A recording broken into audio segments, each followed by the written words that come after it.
muy bien. Bien, contenta. Bien y de buenas. Bueno, el día de hoy vamos a hablar obviamente de la elección del Poder Judicial. Está Rosa Isela Rodríguez, secretaria de Gobernación, para hacer un recuento del día de ayer, y también Ernestina Godoy, para también hacernos un recuento de cómo fue que llegamos a la elección del Poder Judicial.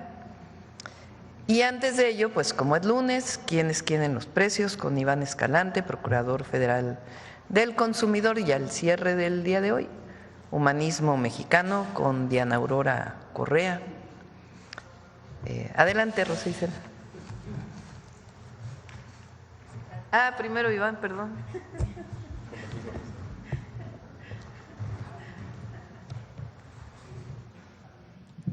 Muy buenos días, con permiso, Presidenta. Buenos días a todas y a todos. Quienes quieren los precios, iniciamos con nuestro seguimiento a la Estrategia Nacional para promover la estabilización del precio de la gasolina, como desde hace algunas semanas, con dos buenas noticias. La primera es que el promedio continúa en 23 pesos con 59 centavos el litro de gasolina regular, gracias a esta estrategia.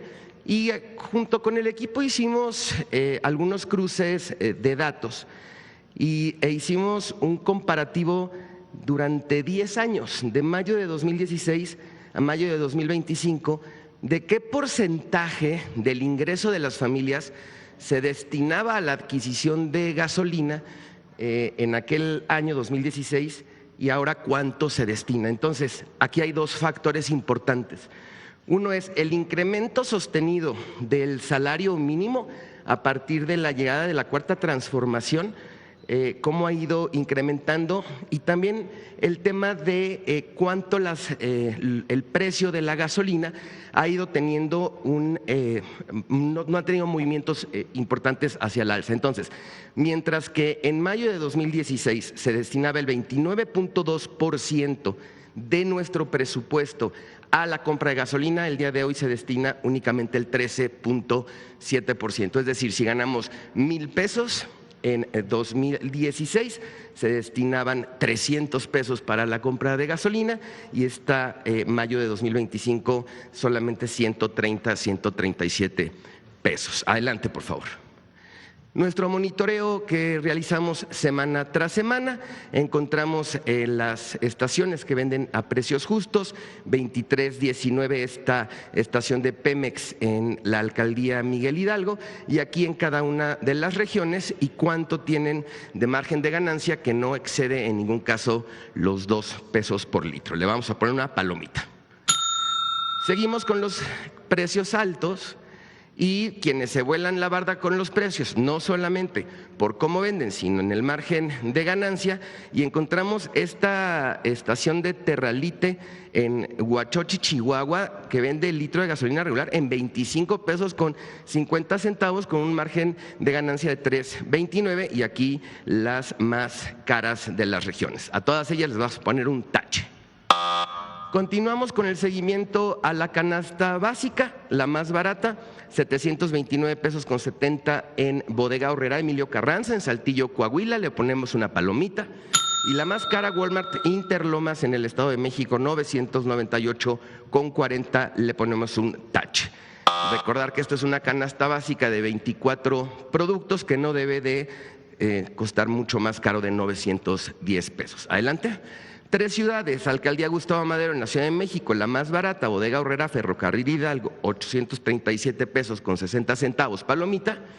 Y la más cara, Mega Soriana La Villa, 954 pesos, tache.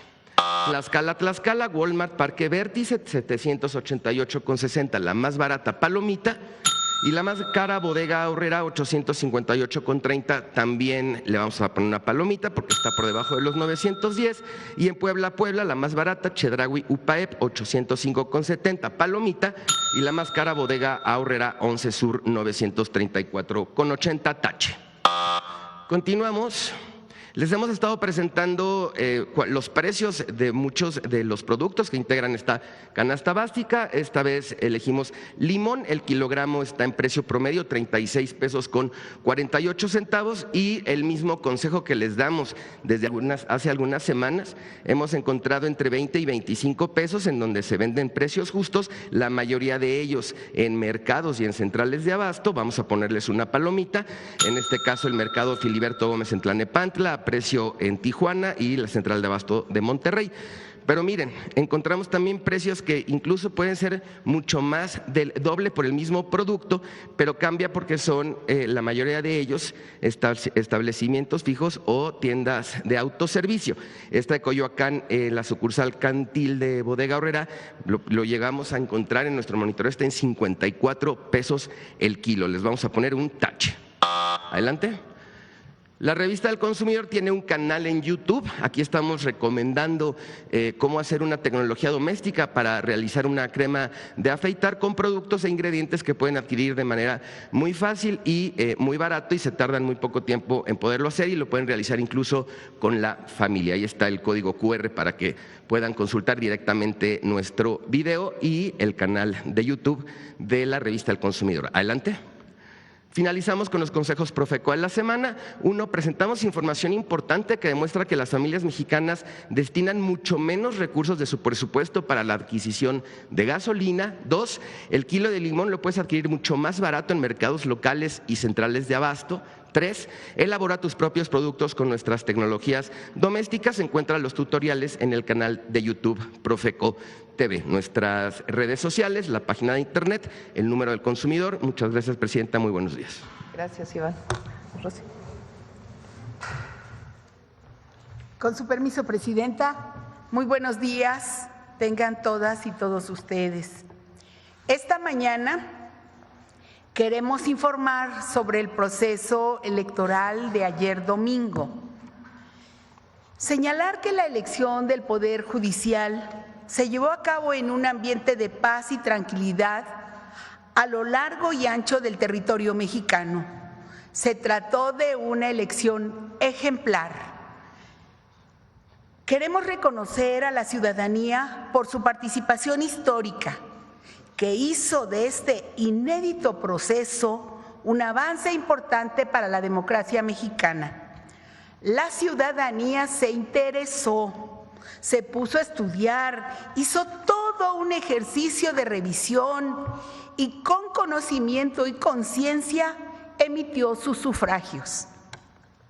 Fue la misma población quien demandó esta reforma al Poder Judicial para acabar con la corrupción de ese órgano.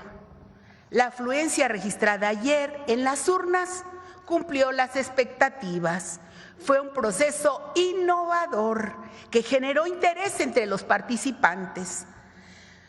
La participación ciudadana representa así un paso firme en la construcción de una justicia más transparente y más cercana para el pueblo de México. Baste recordar que la consulta de juicio a expresidentes en agosto de 2021 se tuvo una participación del 7% de la lista nominal de electores, y en esta jornada llegamos alrededor del 13% de participantes, con 6 y 9 boletas con múltiples opciones a elegir. En total se eligieron 881 cargos del Poder Judicial Federal y 1,801 de poderes judiciales locales. Ayer México ganó, y ganó la democracia. Por primera vez, el pueblo ejerció su derecho a elegir de manera directa a sus jueces, magistrados, ministras y ministros. Nunca en la historia de nuestro país la ciudadanía había expresado su voluntad sobre el Poder Judicial. En el pasado, el titular del Ejecutivo Federal enviaba sus ternas al Senado de la República y definía a quienes quería de ministros de la Suprema Corte de Justicia de la Nación. Ahora, nuestra presidenta, durante su mandato, tenía la atribución por ley de designar ministros y ministras, pero ella declinó esa facultad para dársela al pueblo de México. Después del proceso de ayer, donde participaron alrededor de 13 millones de electores, lo que sigue es el conteo de votos, que se puede observar en el sistema electrónico del Instituto Nacional Electoral. El instituto prevé tener este lunes los resultados de cargos de ministras y ministros. El próximo miércoles, los de magistraturas del Tribunal de Disciplina Judicial. El jueves, los de magistraturas de la Sala Superior del Tribunal Electoral del Poder Judicial de la Federación. El viernes, los de magistraturas de salas regionales del mismo tribunal. El domingo, los de magistraturas de circuito y finalmente el martes 10 de junio, los de juezas y jueces de distrito. Además, ayer tuvimos un proceso electoral en los estados de Durango y Veracruz, donde se eligieron a 251 presidentes y presidentas municipales y a 251 sindicaturas y 956 regidurías. En estas entidades, la jornada fluyó también sin mayores contratiempos. Los procesos electorales vividos ayer son muestra del avance democrático en el país. Juntas y juntos avanzamos en la transformación del Poder Judicial y en la renovación de cargos en dos entidades. Las mexicanas y mexicanos seguimos apostando a la democracia. Como Gobierno de México, reconocemos el trabajo del Instituto Nacional Electoral y de los organismos públicos locales electorales, del Tribunal Electoral del Poder Judicial de la Federación y de la Fiscalía Especializada en Materia de Delitos Electorales de la FGR, instituciones encargadas de organizar y vigilar el desarrollo del proceso electoral con responsabilidad y profesionalismo. También agradecemos la labor cívica de los 522.654 funcionarios de casilla y reconocemos a quienes participaron como candidatas y candidatos, así como a todas las personas que acudieron a las urnas con compromiso y convicción. El mensaje de hoy, que hoy manda México al mundo, es claro. La justicia también es un asunto del pueblo, porque como ha dicho la presidenta Claudia Sheinbaum, lo que queremos es que el rico, el pobre, el que vive en el norte, el que vive en el sur, que todas y todos tengamos el mismo acceso a la justicia. Gracias por su atención.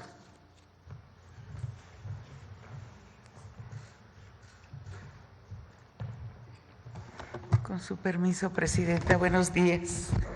Yo solamente quiero hacer un recuento de cómo llegamos al día de ayer. El camino de esta reforma trascendental para la vida democrática mexicana comenzó con la iniciativa de reforma en materia del Poder Judicial que presentó el 5 de febrero de 2024 el presidente Andrés Manuel López Obrador, que tras el proceso legislativo fue publicada el 15 de septiembre del año pasado y marcó el inicio del camino para reformar de fondo al Poder Judicial en nuestro país. Esta iniciativa, cabe recordar, fue producto de un Parlamento abierto también y más de 100 modificaciones dentro de ese proceso parlamentario. Una vez en vigor la reforma al Poder Judicial, se empezaron a recorrer las etapas que la propia Constitución dispuso para que eligiéramos a los integrantes de dicho poder de manera gradual, la mitad en este 2025 y la otra mitad en 2027. Cabe señalar que a la reforma se le realizaron modificaciones, como ya dije, y también empezamos a trabajar en otros ordenamientos legales para hacerla posible. Así, se expidió la Ley General de Instituciones y Procedimientos Electorales con las modificaciones para establecer las disposiciones complementarias para llevar a cabo la elección del Poder Judicial.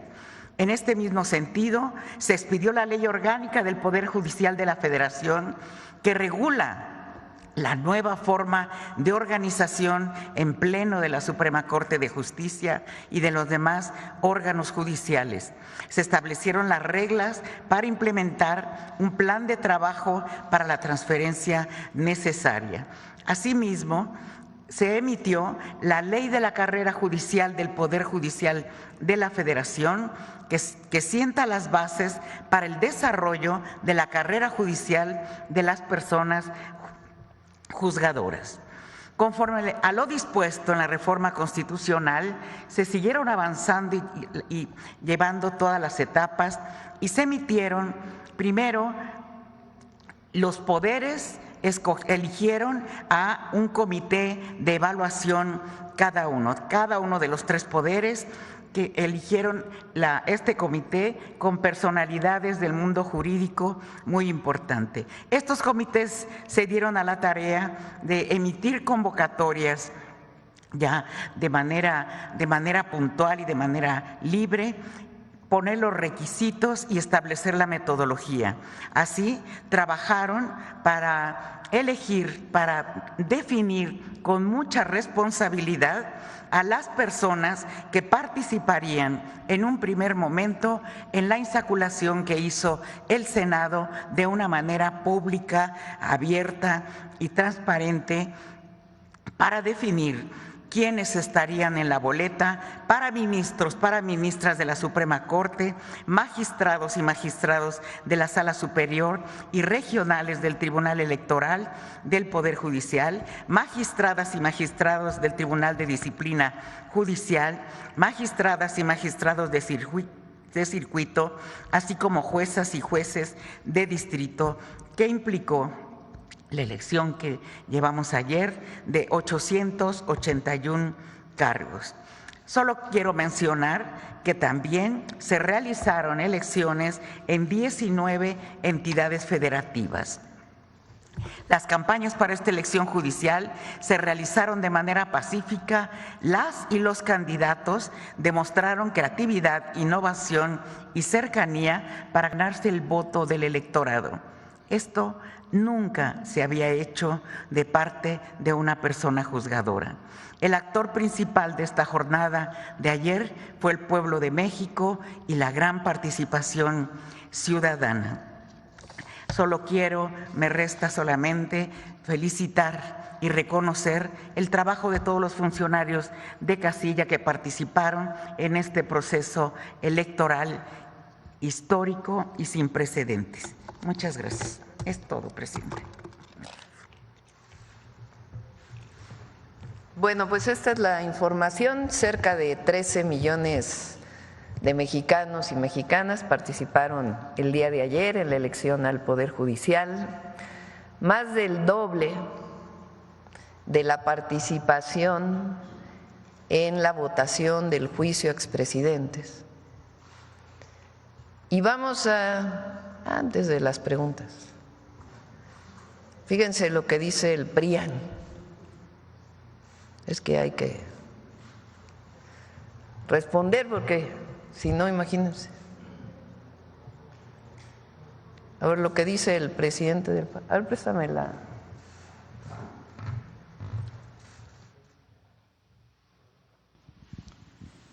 Dice, la supuesta elección del fraude judicial carece de legitimidad y participación, la evidencia es clara, no votó ni el 10% del padrón, o sea, se fue a dormir temprano porque votó más del 10%. No podemos quedarnos callados ante un proceso simulado que pretende disfrazar la imposición. Desde Acción Nacional reafirmamos que nuestro compromiso con la democracia, el Estado de Derecho y la defensa de las instituciones. Denunciaremos siempre cualquier intento de manipular la voluntad ciudadana. A ver, el PRI, son lo mismo pues, pero lo que está ocurriendo hoy con la elección judicial no es un ejercicio democrático, es un montaje grotesco, dicho por el PRI, ¿no? Las casillas están vacías, el pueblo desconcertado, quienes acuden lo hacen sin información, sin certeza, muchos votando al azar o con acordeones en la mano. Morena convirtió este proceso en una simulación que ofende al país. Han reducido al Poder Judicial a un espectáculo. Bueno, vamos a ver los resultados de la elección del 2024, o sea, hace justamente un año. Hoy se cumple un año de la elección del 2024. Por partido político, fíjense, ¿cuántos votaron ayer? Cerca de 13 millones, un poquito más parece. Fíjense cuántos votos tuvo el PAN en el 2024. 9.6 millones. Fíjense cuántos votos tuvo el PRI en el 2024. 5.7 millones. O sea, por ellos votan menos de los que votaron para el Poder Judicial, pues con razón están un poco preocupados. Movimiento Ciudadano, 6.2 millones. ¿Sí se entiende? O sea, ellos dicen que participó muy poca gente, pero resulta que los que participaron son más de los que les dieron su voto hace un año. $13 millones de personas. Inédito, impresionante, maravilloso, democrático. Apostaban a que no iba a salir nadie a votar. Bueno, votaron más de los que votan por ellos. ¿Sí se entiende? Bueno, hay nada más para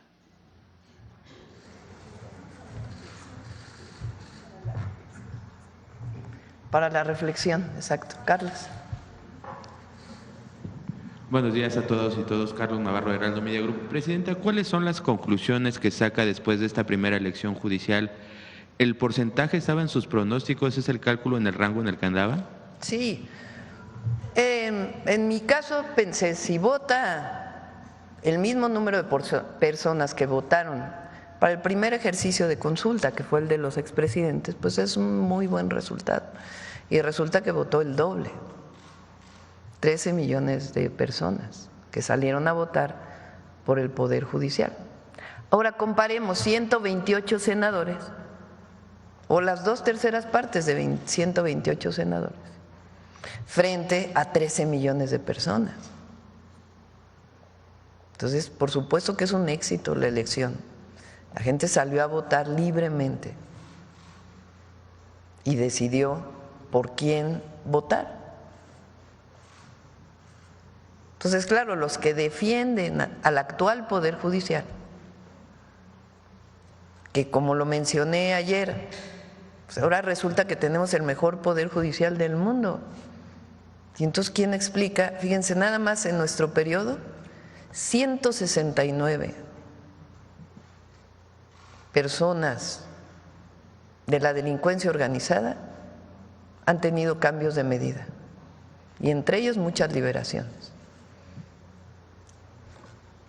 70 amparos a un miembro de la delincuencia organizada. Decisiones que posponen y posponen y posponen y posponen para que una persona pague sus impuestos. Decisiones de la Corte para impedir que lo que decide el legislativo proceda. 50% de los miembros del Poder Judicial son primos, hermanos, sobrinos, cuñados. Nepotismo aceptado por ellos mismos. corrupción, privilegios, defensa de privilegios.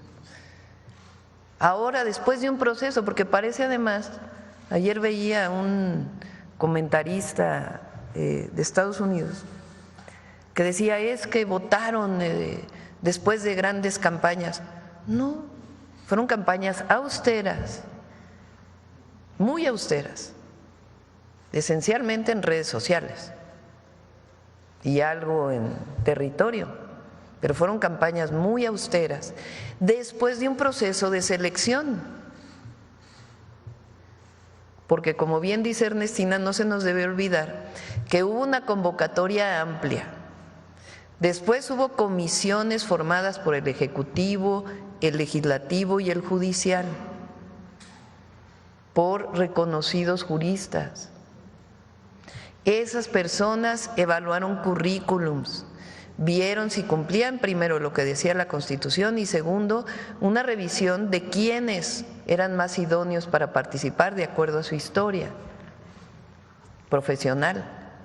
Después de eso salen y para evitar que haya apunte a quién quiere ser uno o el otro, se hace un proceso de insaculación y después de eso ya viene la campaña y finalmente la elección.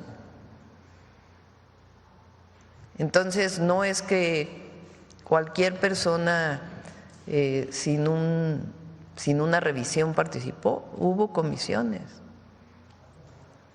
Y de ahí pues el resultado del día de ayer, 13 millones de personas que libremente salieron a votar,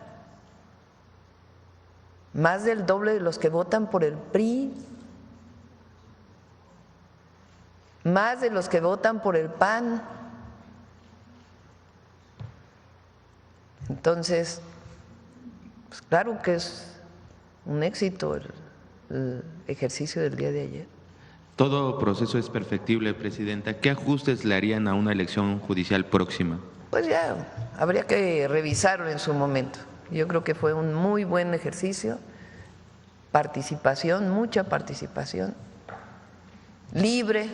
Ayer también hubo una marcha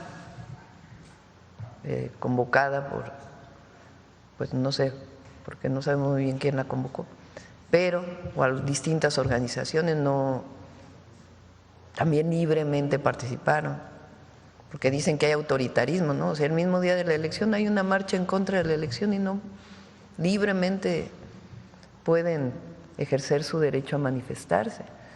Ahora sí hay que ver cuántos fueron, ¿no? Comparado con los 13 millones que votaron, porque creo que no llenaron ni el monumento, ni una cuarta parte del monumento a la Revolución.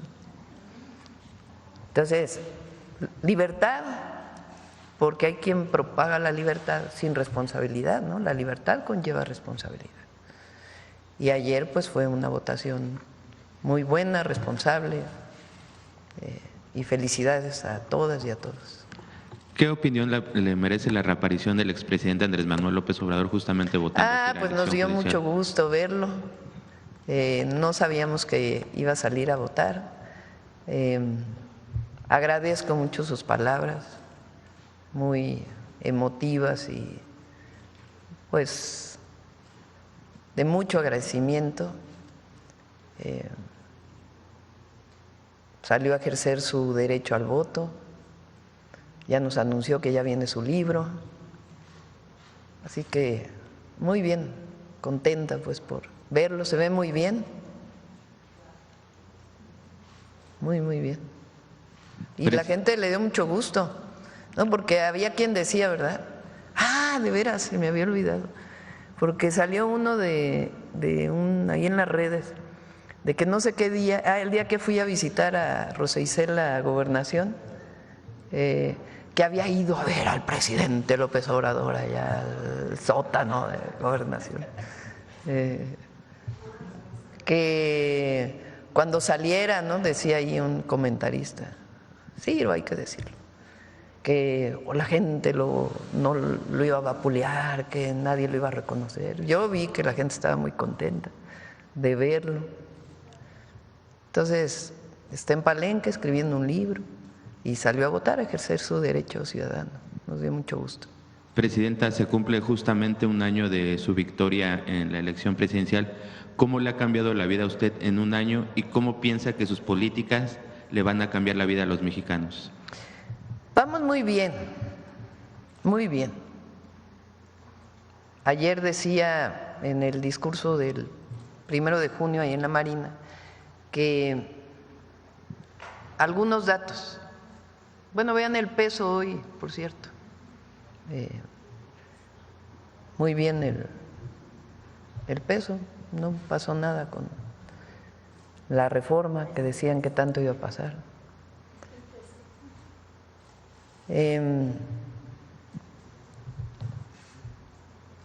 Récord en inversión extranjera directa en el primer trimestre, aumento, el nivel salarial más alto de los últimos 40 años, el nivel más bajo de pobreza laboral de los últimos 20 desde que se mide, aún con toda la circunstancia internacional que ha impactado a todas las economías del mundo y particularmente a la nuestra por la integración que tenemos con la economía de Estados Unidos, hay crecimiento, hay bienestar, más de 11% de aumento en términos reales de los ingresos en tesorería, en el SAT, y siguen las inversiones en nuestro país y la gente está contenta, participando. Y fíjense, en 8 meses ya traemos la construcción del tren Ciudad de México-Pachuca, la construcción del tren Ciudad de México-Querétaro, la construcción del tren de carga en el Tren Maya y su línea Progreso, la construcción a Ciudad Hidalgo del interoceánico, a Paraíso Tabasco del interoceánico. Traemos 10 proyectos carreteros, que serán más de 2,000 kilómetros, 17 proyectos prioritarios de agua, todos los programas de bienestar funcionando, que por cierto, dicen que hay menos inversión en los programas de bienestar este año que el año pasado. No se pueden comparar porque recuerden que el año pasado, por haber sido año electoral, en los primeros 4 meses se depositaron lo de los siguientes, el siguiente bimestre. Entonces los programas de bienestar con recursos, hoy son derechos en la Constitución, 3 nuevos programas de bienestar, hoy todos los niños y niñas de secundaria tienen beca. Vamos avanzando. Este mes inicia el apoyo a todas las comunidades y pueblos indígenas y afrodescendientes gracias al cambio en la Constitución, que van a recibir de manera directa por primera vez su presupuesto. Van avanzando los planes de justicia. Vamos bien y hoy pues un país más democrático que avanza más hacia un país con más justicia. Y ya por último, Presidenta, este fin de semana Isaac del Toro quedó subcampeón del Giro de Italia. ¿Cómo aprovechar esas hazañas históricas para incentivar a los jóvenes y hacerles ver que los sueños, se puede luchar por los sueños y también fomentar este deporte, que incluso la misma Federación de Ciclismo tiene algunas irregularidades? ¿Cómo despertar esas ganas de los jóvenes con un ejemplo como Isaac del Toro? Pues primero felicitarle, una hazaña, tiene 21 años, nunca México había estado en esa posición. Además escuché sus declaraciones, un joven muy echado para adelante,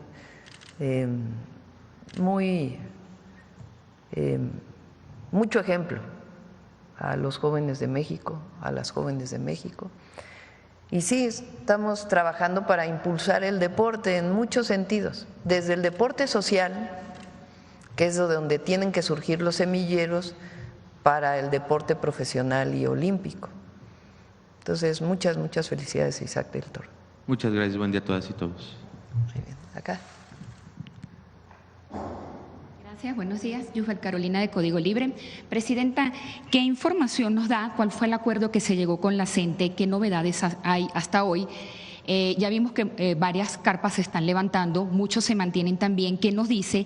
¿Y qué se haría también para que esto no le siga afectando a los comerciantes y a las ventas? Si quieren hablamos mañana de la CENTE, hoy todavía tienen una reunión ahí en Secretaría de Gobernación.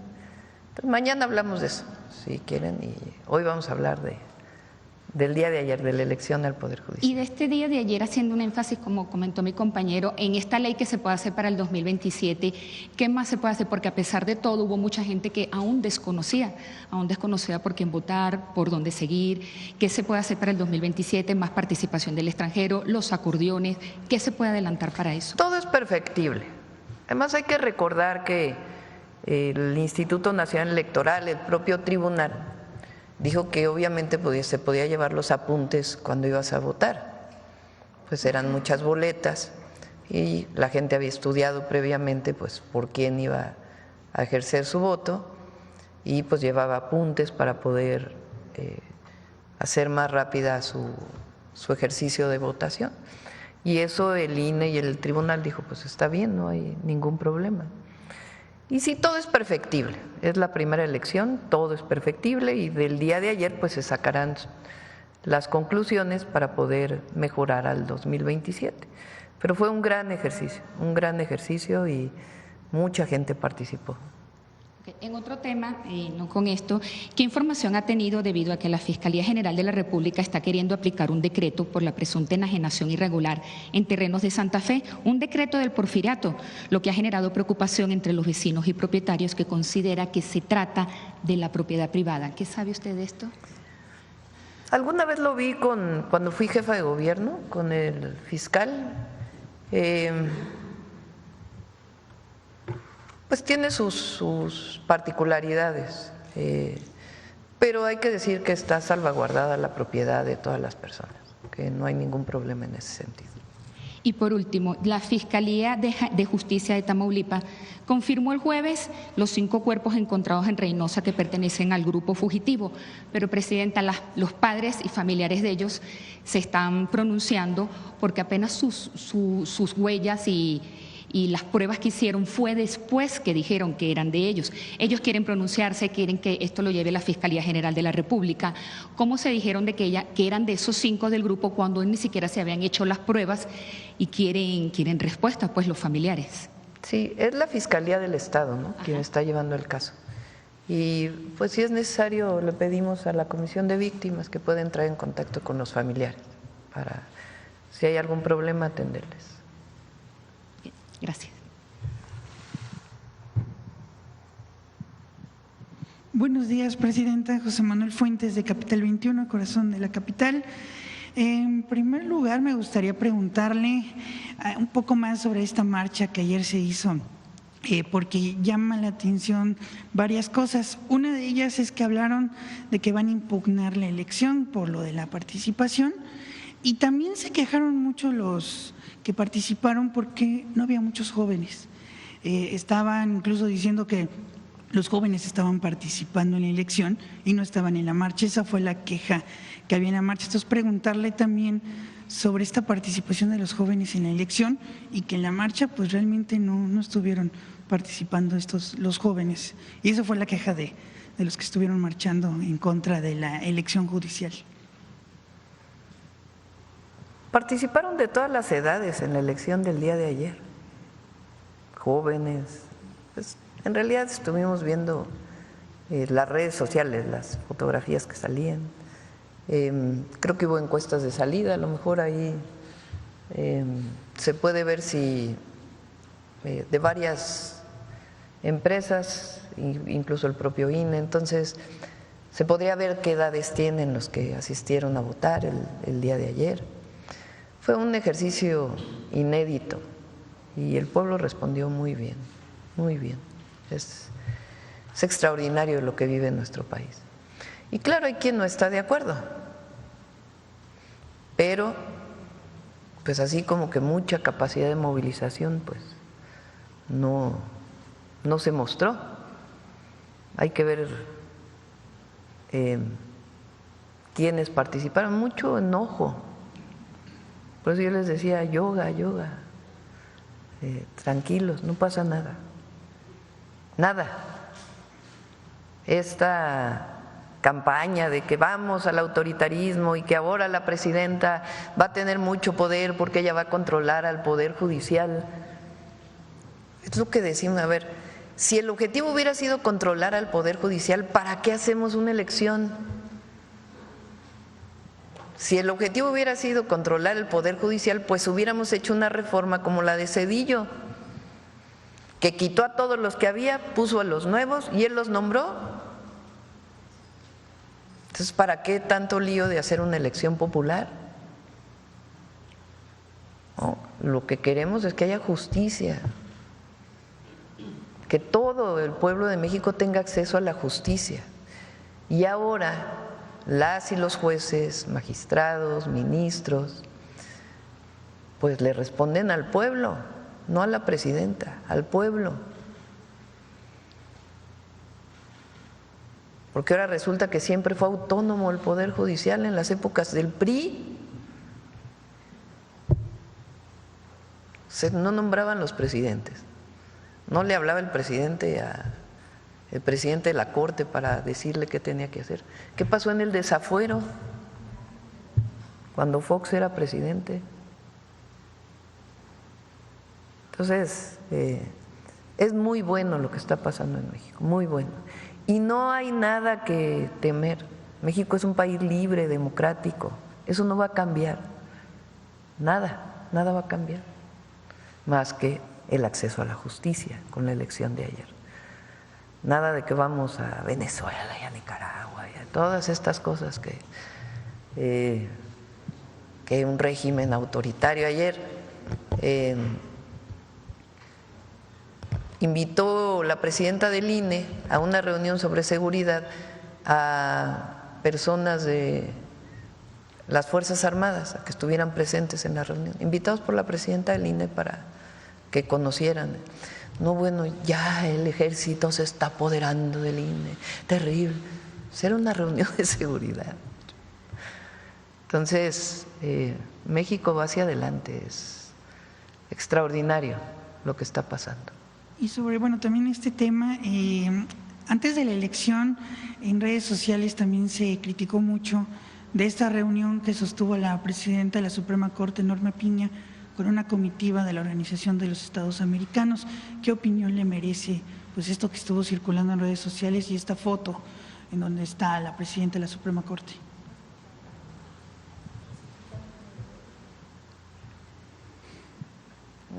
Sin comentarios. Muy buena elección de ayer. Por otro lado, presidenta, otro tema que sale el fin de semana y tiene que ver con Estados Unidos es que el presidente Donald Trump anunció de que va a duplicar los aranceles al acero, ahora van a ser del 50%. ¿Qué acción va a tomar su gobierno? ¿Si se va a reunir otra vez con la industria o si van a dar Hoy una tenemos reunión con la Secretaría de Economía. La publicación va a salir según las redes sociales del presidente Trump el 4 de junio. Vamos a ver qué dice la publicación y ya estaríamos informando. Gracias, presidenta. Y por último, usted el fin de semana estuvo con la jefa de gobierno, Clara Brugada, fue a la planta de carbonización hidrotermal. Usted ya mencionaba que este modelo lo va a aplicar en otros estados o que existe la posibilidad. Preguntarle en qué otros estados se podría. Vemos que en Tula, donde se iba a hacer una refinería que ya no se hizo nada, ahí también se va a aplicar una planta de economía circular, pero que en otros estados se necesita tener este mecanismo que ha tenido éxito en la ciudad. Sí. Muchas gracias. Primero, pues fuimos a visitarla con la secretaria Semarnat y Clara para conocer el avance del proceso. Es un proceso muy interesante que transforma basura orgánica en carbón vegetal, esencialmente. Y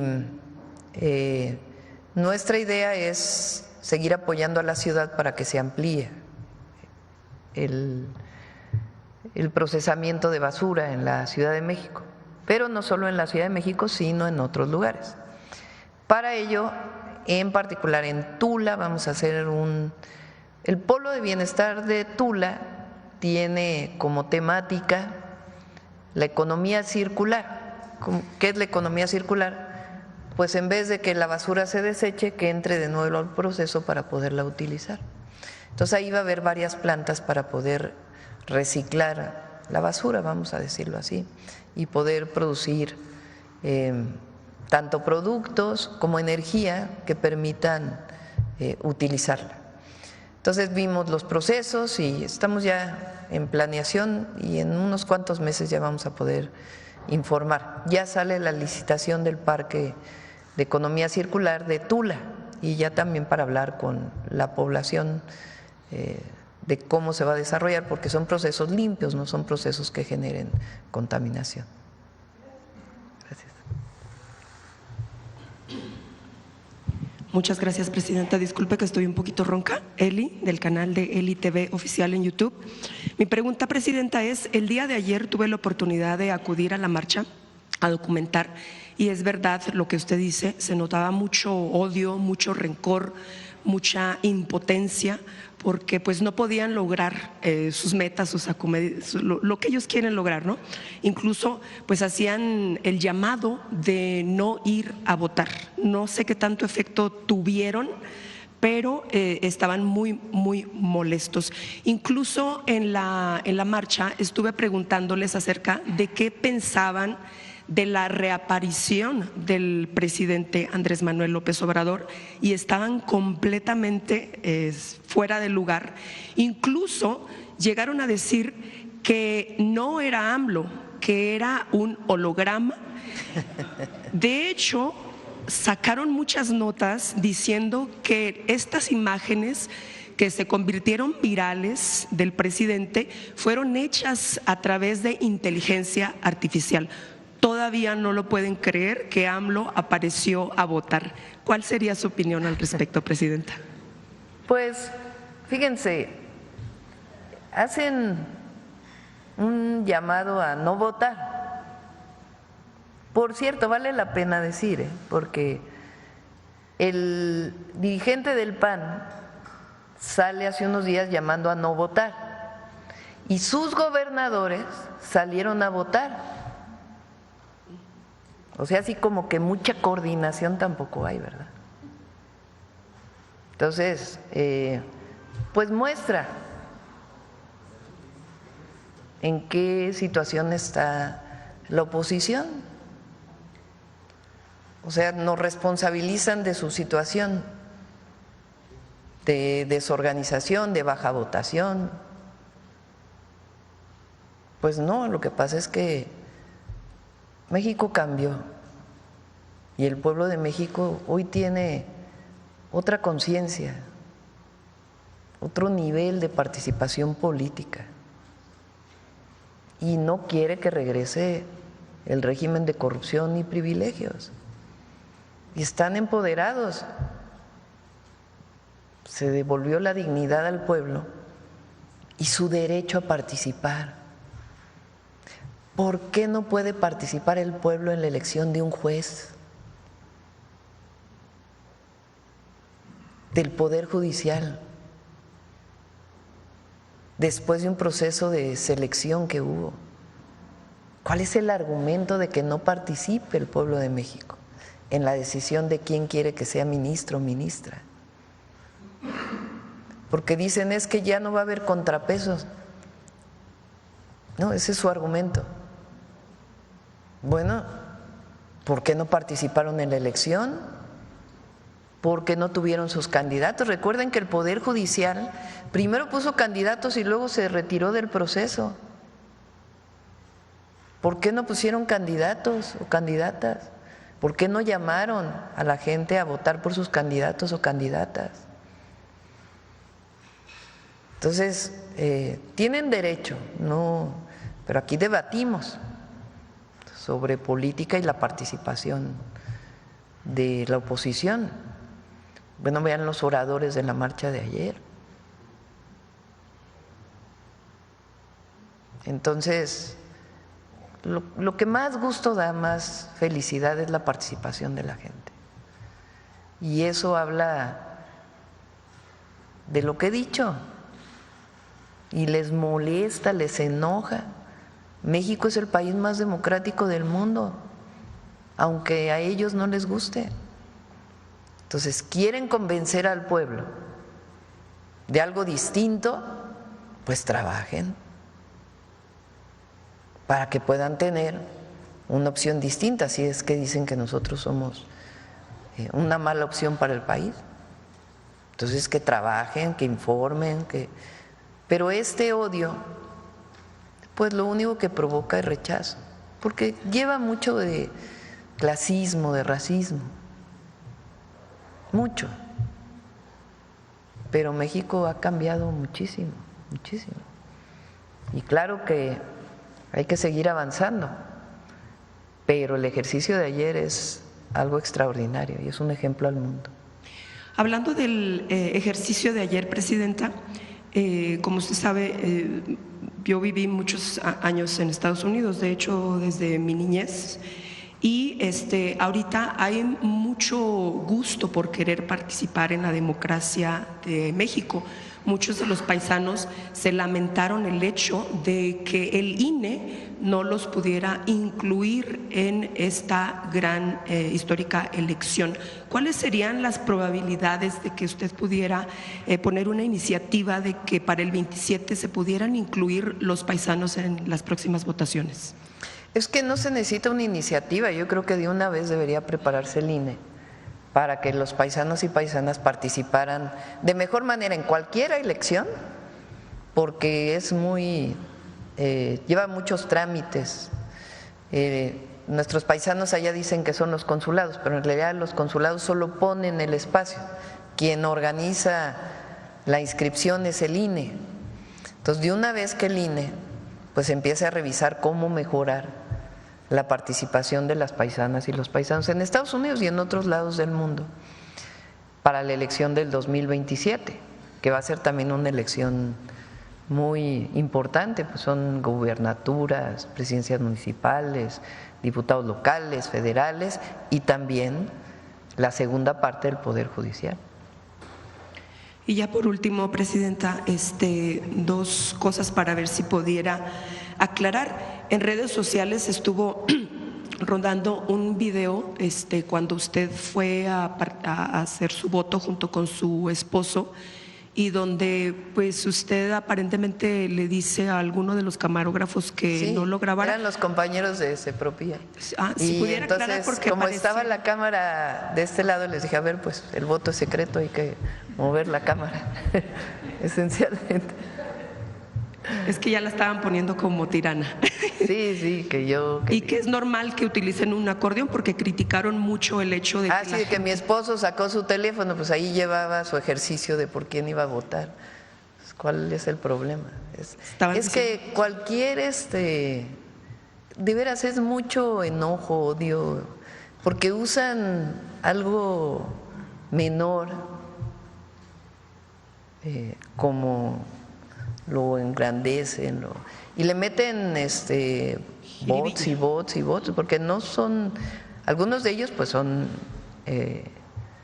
personas que no están de acuerdo con nosotros, que suben estas pues críticas que no tienen fundamento. Y sí, yo le dije al de la cámara, porque pues estaba yo votando y estaba la cámara, y dije, bueno, ¿por qué no la mueves un poquito para que… Ok, muchas gracias. Y ya por último, Presidenta, una petición. El día de ayer usted estuvo celebrando el Día de la Marina e hizo honores a los marinos caídos en el buque de Cuauhtémoc, allá en Nueva York. Hay unos paisanos que están haciendo una petición a su persona, a la Presidenta de México, para ver si sería posible de que se pueda utilizar alguna parte de los mástiles para hacer un monumento a los marinos caídos en Nueva York. Ellos se encargarían de absolutamente todo, nada más querían saber si eso pudiera ser posible, y eso sería todo. Pues vamos a revisarlo. Habría que preguntar al alcalde de Nueva York y y al secretario de Marina, obviamente, y a sus familiares, creo. Entonces, pues vamos a agradecer, la verdad, este deseo sincero de los mexicanos que están en Nueva York, y pues vamos a revisar si es factible. A ver acá.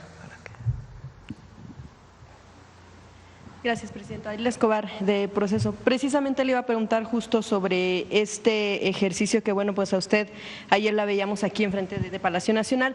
Si de acuerdo con su experiencia o con lo que pudo notar, precisamente consideraría que podría haber algún cambio. Hubo la necesidad de acordeones precisamente por la cantidad de personas o números que se tenían que poner. ¿Cuál es la experiencia que usted pudo ver en torno, si fue fácil, si fue ágil, en torno a este ejercicio? Pues todo es perfectible. Yo creo que fue un gran ejercicio y pues el INE tendrá que hacer su revisión para la siguiente elección al Poder Judicial, pero fue un muy buen ejercicio y repito, todo es perfectible. ¿Le deja un buen sabor este ejercicio que se… Pues imagínense, en vez de 128, bueno, menos de 128, 100 senadores, eligieron 13 millones de personas. Sí hay un cambio, ¿no? Pero precisamente, bueno, pues en la revista se publica también una entrevista al ministro Javier Lainez, quien, bueno, pues dice que la elección de la totalidad de jueces y magistrados es un elemento, lo dice tal cual, distorsionante grave en la impartición de justicia. También él considera que no habrá juzgadores independientes y que el esquema está hecho para tener el control. ¿Cuál es la respuesta que usted daría, sobre todo porque sabemos pues está en el cargo del ministro? Pues van a responder al pueblo. Por supuesto que el ministro Lainez no está de acuerdo, ya lo sabemos. Es respetable su posición, pero no estamos de acuerdo. Y no está de acuerdo solo la presidenta, sino el pueblo de México, porque si no, hace un año no hubieran votado como votaron y no hubieran salido ayer a votar. Entonces, una posición respetable, pero lo que no se puede decir es que la Corte siempre ha sido autónoma e independiente. En las épocas del PRI, de que ganaba el PRI, pues la Corte era un aparato más del Estado, vinculado con el presidente. Y no me digan que con Calderón o con Fox o con Peña eran muy independientes y autónomos. Entonces, repito, si el asunto hubiera sido, ¿para qué hacer tanto lío de una elección? Si el objetivo hubiera sido que la presidenta controlara la Corte, pues hubiera sido más fácil. Cambio constitucional, se van todos, entran nuevos y los propone la presidenta, como le hizo Zedillo en el 94. No, para sanear el Poder Judicial, que reconocido por su propia presidenta está llena de nepotismo. ¿Por qué hablan de carrera judicial? Carrera judicial quiere decir que hicieron su examen, lo pasaron y luego la siguiente y la siguiente. Entonces, ¿por qué hay tanto familiar en el Poder Judicial? O sea, ¿cualquiera puede llegar a ser juez bajo el sistema anterior? ¿Cualquiera que tuviera méritos? Porque todos los que están participando tienen méritos, porque fueron seleccionados por una comisión que revisó sus currículums, incluso en algunos casos se entrevistaron a las personas. Entonces, claro, él no está de acuerdo, está muy bien, pero el pueblo de México piensa distinto.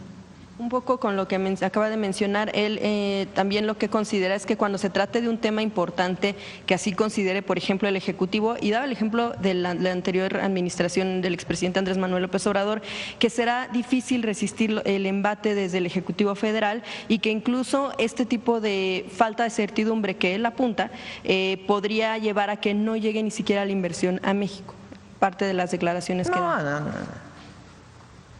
Es que es eso, son esos argumentos que quieren asustar.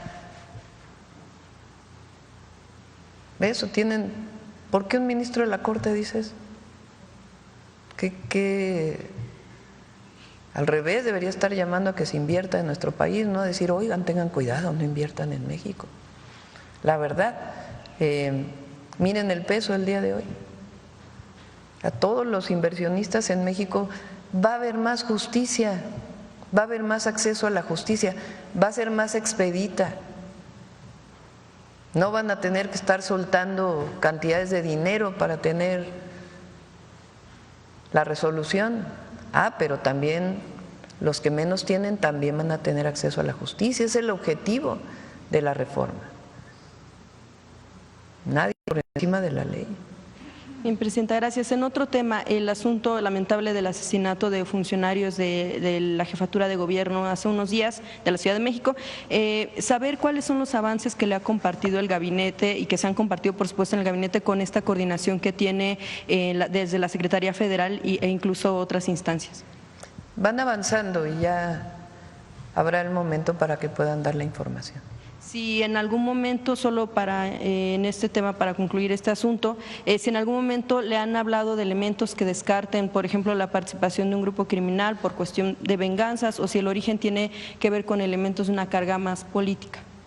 Ellos están haciendo la investigación. Como dije la primera vez, pues no, en esto no puede haber especulaciones, sino investigación científica que pueda dar resultados, y ahí hay mucha colaboración y coordinación con la Fiscalía General de Justicia de la Ciudad de México, y se le está apoyando en todo lo que requiere por el gabinete del Gobierno de México. En otro tema, Presidenta, gracias. La Fiscalía, también en proceso se publica que la Fiscalía, y tal vez nos podría ayudarla hoy, consejera, la Fiscalía de Investigación en Delitos Ambientales y en materia de protección urbana ha sido señalada por prácticas irregulares, que mencionan algunas de las personas que lo señalan, asegurar inmuebles sin órdenes judiciales y acusando a residentes de cometer invasiones. Hay diferentes casos que se mencionan, por ejemplo, un caso de Sinaloa 96 en la Roma, otro caso aquí incluso en la Merced. Quisiera preguntar, se habla entonces pues de desalojos, aseguramientos irregulares, y bueno, en algún momento también si la entonces fiscal Ernestina pues nos pudiera decir si hubo algún señalamiento, si hubo alguna detección de irregularidades y si entonces haría falta la revisión necesaria para un procedimiento en dicha fiscalía que se lleven a cabo procesos. Ernestina es un trabajo extraordinario al frente de la Fiscalía, y entre otros temas, cuando fui jefa de gobierno, uno de los temas que veíamos en gabinete era de algunos despojos de inmuebles, y se hicieron protocolos muy estrictos, tanto para llevarlos ante juez como protocolos que pudieran resolver de manera más expedita frente a un juicio que pudiera llevar muchísimos años la pertenencia de la persona que decía que había sido despojada. Entonces hizo mucho trabajo, y este caso pues en todo caso pues tendría que plantearse un caso en específico y que se revisara, pero fue un muy buen trabajo el que hizo Ernestina. Ok, sí, revisarían en todo caso sí, ese pues, tipo de… siempre se apoya a la Fiscalía. Y justo hablando de temas de aseguramientos o lo que tiene que ver con cuestiones de inmuebles, sabemos en los últimos días también se ha dado una circunstancia especial aquí en la calle Peralvillo, en la colonia Morelos, con un sitio que era un hospital, así era como se trabajaba en ese inmueble, y bueno, pues ahora algunos de los residentes, independientemente de si hay una cuestión política, no, sí hay la incertidumbre de saber qué va a suceder con ese predio, si en efecto será un albergue, qué es lo que se estaría pensando que pudiera hacerse si es necesario, o si pudiera ser tal vez a lo mejor un espacio también educativo, como las universidades o las escuelas que usted ha promovido. Eso le corresponde al gobierno de la ciudad, definirlo. Ellos, Clara es una extraordinaria jefa de gobierno, es una mujer extraordinaria, de primera, trabajadorcísima, creativa, de principios, con carácter y al mismo tiempo con mucha cercanía con el pueblo. Y ella está buscando lugares para poder, donde haya albergues para personas tanto en situación de calle como migrantes. Entonces está buscando las mejores opciones. Y ella, como siempre se hace en la ciudad, porque si no, no se podría gobernar la ciudad, pues tiene que consultar a los vecinos y ver que estén de acuerdo. Pero es una decisión de ella y nosotros la apoyaríamos en la decisión que tome. Sí, precisamente por el asunto de las decisiones, que le baje el compañero. Precisamente por el asunto de las decisiones que pudiera haber, lo único que han pedido pues los residentes es que se les informe qué podría ser y que se les tome en cuenta en la decisión que puedan tomar. Estoy segura que Clara lo va a hacer. Gracias. Y finalmente, ya el último tema, lo que tiene que ver con el asunto de lo sucedido también el fin de semana, cuando elementos de Fuerzas Armadas, también de la Guardia Nacional, estuvieron, pues interrumpieron el concierto del músico Fermín Muguruza, músico vasco, ex Cortatú. Y bueno, pues él precisamente lo que pedía era que se diera una explicación en torno a qué sucedió, por qué se utilizaron elementos de las Fuerzas Armadas, a quién respondieron y qué sucedió ahí. Primero hay que decir que el lugar que ocupa hoy el Foro Alicia se lo dimos nosotros cuando fui jefa de gobierno. El Foro Alicia o Multiforo Alicia, es un lugar de cultural independiente, de un colectivo independiente, que desde hace muchísimos años tenía actividades culturales en la alcaldía Cuauhtémoc. Cuando fui jefa de gobierno, la entonces alcaldesa de la Cuauhtémoc los molestó mucho, querían que se clausurara. Sandra Cuevas. Y al mismo tiempo subió la renta del lugar. Entonces el compañero que dirige el multiforo lo busqué porque decía, no, ya vamos a cerrar, ya llevamos muchos años en esto. Junto con Claudia Curiel los buscaron, entonces Tomás Pliego, que pues siempre ha trabajado en esa zona y los conocía bien, nos acercamos a ellos y les dijimos, no cierren, pues es importantísimo que permanezca este ejercicio, que no se cierre. Entonces había un lugar en Santa María la Ribera que era del gobierno de la ciudad que no había tenido ocupación. Entonces les planteamos que por qué no se daba un permiso temporal al Foro Alicia, a ellos, para que ellos pudieran seguir haciendo sus conciertos. Finalmente se hizo todo el trámite y se les entregó. Entonces el lugar que ocupan hoy pues es del gobierno de la ciudad. Entonces imagínense pues que nosotros hubiéramos querido cerrar eso, pues claro que no. Ya explicó Clara, hay esquemas de vigilancia permanente en la ciudad que se toman también por decisiones en el gabinete de la ciudad para apoyar a la policía de la ciudad. Y en este caso, pues cuando jefes de la policía de la ciudad, regionales o zonales, deciden desalojar el lugar, pues le piden a elementos del ejército que estén afuera.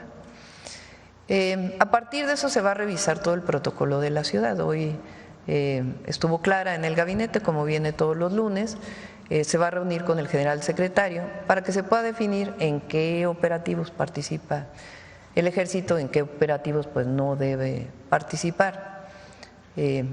Y bueno, ya todos dijimos que no fue correcta esta actuación y pues que siga funcionando evidentemente el Foro Alicia con todos sus permisos, obviamente, con lo que tienen que cumplir. Sí, porque hasta ahora entonces sí era posible que tuviera la facultad la policía capitalina o cualquier policía local. Es que son, digamos, hay ciertos operativos y protocolos que se definen.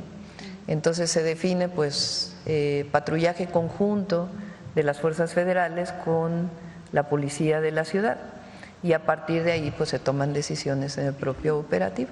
Entonces pues tiene que cambiarse este protocolo para que no vuelva a ocurrir una situación de este tipo y Clara pues se va a reunir con el general secretario, obviamente con el gobierno de México para poder redefinir, digamos, con la primera zona militar, que es la que corresponde a la Ciudad de México, en qué operativos participa la Guardia Nacional y en qué operativos participa elementos del ejército. Sí, porque justamente los señalamientos estaban en el asunto de qué considerarían los mandos o bueno, incluso los elementos de las Fuerzas Armadas, de la Guardia Nacional, tomar en cuenta para poder participar de esta manera, porque se cuestionaba también la cantidad de elementos que llegaron a este sitio, pues que eran a todas luces un concierto. Venían patrullando, incluso lo dijo la jefa de gobierno.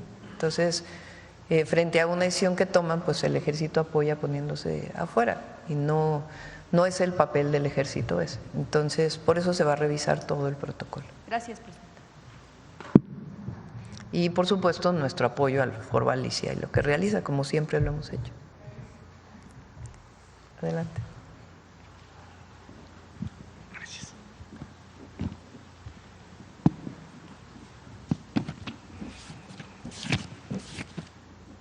Buenos días, presidenta. Buenos días, servidoras, servidores públicos, compañeros y compañeras. Sósimo Camacho, de Luces del Siglo y del noticiero Luces Mañaneras.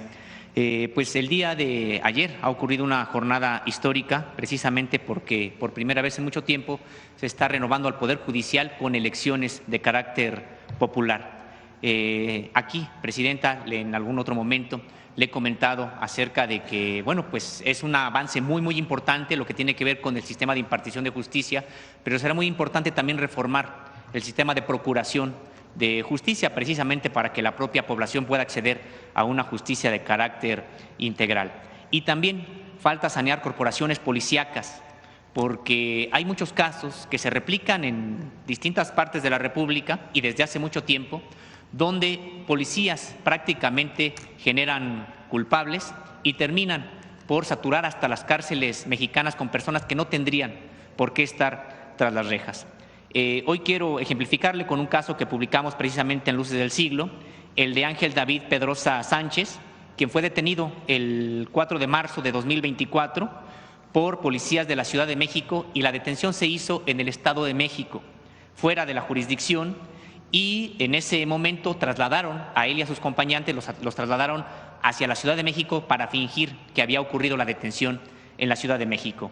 De todo esto da cuenta una cámara privada de un domicilio que por fortuna pudo captar esta situación, y por lo tanto se acredita que no solamente los detuvieron fuera de la Ciudad de México, sino que además les robaron sus pertenencias. Se ve cómo vejan a las personas, cómo les quitan sus carteras, su dinero, los policías se los meten en los chalecos. Todo eso está documentado y está precisamente en videos, e incluso también por la propia investigación que ha llevado los familiares de estas personas, pues se pudieron obtener los GPS de las patrullas y en efecto dan cuenta que la detención se realizó en Nezahualcóyotl y no en la Ciudad de México.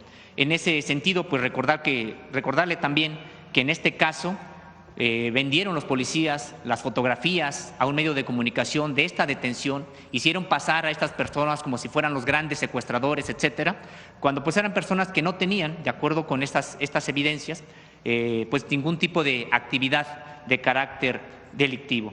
Hay denuncias penales por estos hechos en la Fiscalía para Investigación de Delitos Cometidos por Servidores Públicos de la propia Fiscalía de Justicia de la Ciudad de México. También hay carpetas de investigación en la propia Secretaría de Seguridad Ciudadana sobre este hecho, y señalar que también una de estas personas obtuvo su libertad gracias a estas pruebas recabadas por los familiares. Sin embargo, las otras no lo han tenido por vericuetos de la propia justicia, y resulta pues importante comentarle que son prácticamente pues decenas de miles las personas que están injustamente presas en cárceles mexicanas, y mi pregunta va en dos sentidos. Primero, una opinión sobre este caso, y en segundo lugar, sobre si habrá un programa de amnistías como hubo en el sexenio pasado, y también de preliberaciones para atacar precisamente el caso de saturación de cárceles por personas injustamente presas. Pues que se revise el caso que mencionas, se lo damos al Gabinete de Seguridad para que se revise. Y se sigue trabajando de la misma manera que en el sexenio anterior, el del presidente López Obrador, por Secretaría de Gobernación. Ahora Rosicela tiene mucha experiencia en esto, y pues ahora con el nuevo Poder Judicial va a ser más fácil también, porque vienen además un cambio de leyes secundarias para hacer más expedita la justicia. Entonces, se sigue revisando. Por supuesto que estamos en contra de que haya una persona inocente en la cárcel. Ahora, eso depende de la Fiscalía, en efecto, quien acusa, y de los jueces, y de los abogados que puedan tener pues las personas que puedan ser sentenciadas. Entonces, todo el sistema tiene que perfeccionarse. ahora pues empezamos por el Poder Judicial. Presidenta, ¿y sigue entonces el programa de preliberación? Sí, sigue, continúa. Gracias. En otro tema, Presidenta, pues no solamente hubo elecciones ayer del Poder Judicial, sino también de 2 estados de la República que renovaron precisamente presidencias municipales, regidurías. También me gustaría conocer su opinión sobre este asunto, más allá de que, pues, por su parte, el PRI ha declarado que ganó las elecciones prácticamente en Durango, Morena en Morelos. Me gustaría conocer su opinión sobre estas elecciones. Vamos a Veracruz, Durango. Así es. Si quieren mañana lo comentamos ya que salgan los resultados completos. Presidenta, y finalmente,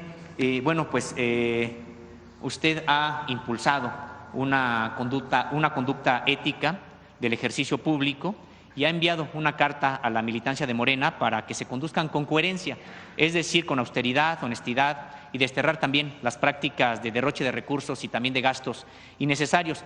En ese sentido, me gustaría preguntarle si hay algún tipo de mecanismos que se estén diseñando, desarrollando para verificar que esto ocurre, es decir, si es que se puede verificar, hay un mecanismo para ello, para ver quién utiliza, por ejemplo, helicópteros o utiliza aeronaves. Sí, pero no nos corresponde a nosotros estar supervisando. Morena tiene su propia comisión de honestidad y justicia que tiene que, frente a denuncias, pues resolver. ¿Sería la Comisión de Justicia de Morena quien tendría que llevar a cabo ese tipo de Sí, pues es revisión? dentro de un partido político, sí. Muchas gracias, Presidenta. Gracias. Acá y luego terminamos. Gracias, Presidenta. Buenos días. Judith Sánchez Reyes, de Perspectivas MX y Radio Milet. Ahondar un poco acerca de este albergue que se piensa instalar en la calle de Peralvillo número 75, aquí en la alcaldía Cuauhtémoc. Los vecinos aledaños a las colonias, ¿no?, que se encuentran cerca de este lugar, ponen sobre la mesa los riesgos que pudiera representar la instalación de un inmueble con estas características, sobre todo lo que tiene que ver con servicios básicos que pudieran en un momento colapsar, también situaciones, por ejemplo, de inseguridad, de salud y de movilidad. En ese sentido, al ser, independientemente de que es una decisión local, finalmente al ser un albergue para migrantes estaría también involucrado el Instituto Nacional de Migración como autoridad federal. En ese sentido, ¿cuál sería también como el apoyo, la coordinación que daría la Federación justo para poder cubrir estos temas que ponen sobre la mesa los vecinos que se han estado manifestando en las últimas semanas? Es un tema de la Ciudad de México. ¿El Instituto Nacional de Migración no tiene aquí? No autoriza o desautoriza, digamos. Es esencialmente de la ciudad. Y yo pienso, en primer lugar, que todos debemos ser sensibles a una situación de una persona migrante que tiene derecho a tener un espacio y no estigmatizar a una persona migrante, sino imagínense, estaríamos cayendo en cuestiones de racismo, de clasismo, de discriminación. Eso es lo primero. Lo segundo, pues evidentemente la ciudad, como otros estados de la República, pues está buscando un lugar para poder tener este albergue y tiene que platicar con los vecinos. Entonces, pues Clara lo hace muy bien y estoy segura que lo va a hacer muy bien. Y lo que requiera del gobierno federal, pues lo va a tener. Bien. Y los vecinos también, pero es esencialmente un tema de la ciudad. Bien, Presidenta, usted ayer viajó a Acapulco, donde continúan pues los asesinatos. De hecho, hubo algunos días en donde se desarrolló y se registró una jornada violenta. También siguen los ataques contra el transporte público. En ese sentido, ¿algún comentario que usted pudo tener con la alcaldesa de ese puerto? Ayer y con la gobernadora. Fuimos al 1 de junio, que es el Día de la Marina. Por cierto, tenemos un video por ahí del Día de la Marina. Entonces fuimos a eso y la verdad, porque el Día de la Marina Nacional no solamente es para la Marina Armada de México, sino es para toda la actividad que tiene que ver con los mares en nuestro país. incluida la Marina Mercante. Entonces fuimos a eso. En Acapulco estamos haciendo un trabajo coordinado muy bueno. De hecho, la gente que tuve oportunidad de platicar con ellos en el recorrido del aeropuerto a la base de la Marina, la gente está contenta por el trabajo que está haciendo Fonatur en Acapulco, con agua y muchas otras instituciones, y también en seguridad. Hay muchos elementos de la Guardia Nacional y ha habido varias detenciones.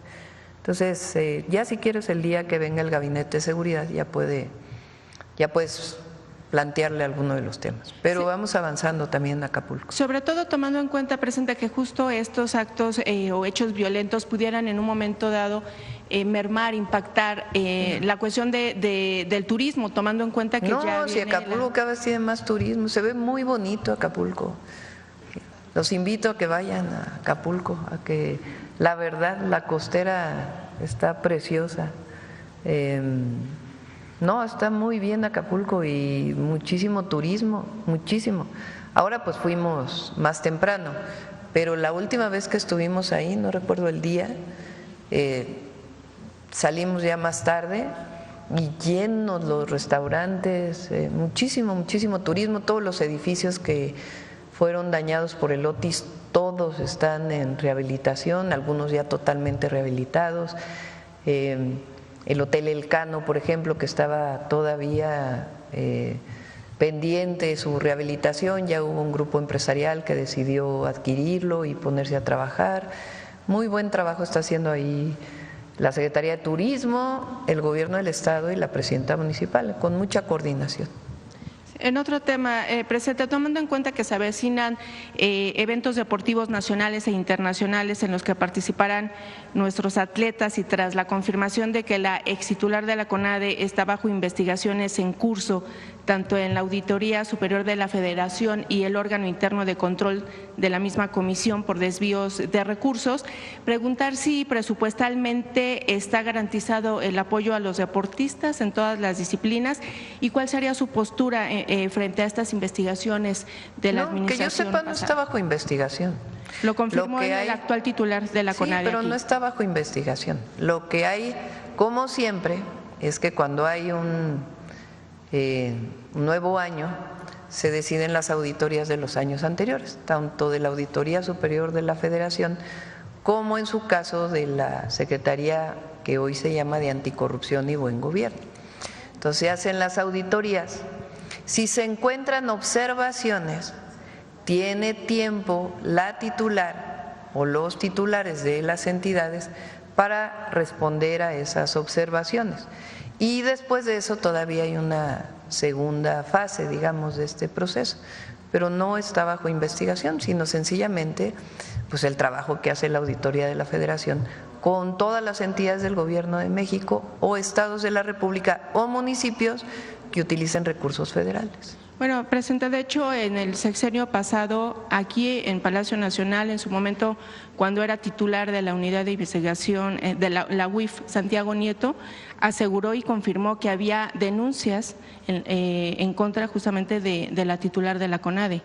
Y los señalamientos por desvío de recursos se dieron durante toda su administración. A ver, vamos a esperar a ver qué dice la Auditoría Superior de las auditorías que se están haciendo en CONADE y en otras áreas del gobierno. Aquí no tenemos nada que esconder. Bien, pero entonces… Y sobre las observaciones, la que fue titular de la CONADE, pues tiene su tiempo para poder contestar esas observaciones. Y si ya se encuentra que hay un asunto, porque puede ser un asunto de falta administrativa o un asunto ya que tenga que ver con desvío de recursos o algunos otros temas, pero hay que esperar, ¿no? Pero entonces, presupuestalmente hablando, no hay ningún problema. No tiene presupuesto la CONADE y los deportistas también. Bien, y ya nada más finalmente, Presidenta, ¿acudirá usted a la 51ª cumbre del G7 a celebrarse los próximos días en Canadá? Todavía estamos en esa definición. ¿Cuándo daría el aviso? ¿Cuándo nos confirmaría? Todavía estamos en esa definición. Vamos a esperar. Y nada más, no sé si pueda usted hacernos una precisión. Estuvimos hablando con algunos maestros y ellos dicen que, bueno, independientemente de esta, digamos, el hecho de que quieren que se caiga la ley del ISSSTE, realmente lo que ellos dicen es que el aumento salarial del 9% en ese momento y del 1% posteriormente no se va a ver reflejado en el salario como tal, que de hecho ese aumento se da a otras prestaciones. En ese sentido, ¿cuál sería realmente el aumento real, o sea, el porcentaje real al aumento de los docentes? 9% para todos aquellos docentes que ganan menos de 27,000 pesos. 9%, ¿Ese 9%? Más 1% en septiembre, o sea, 10% en septiembre.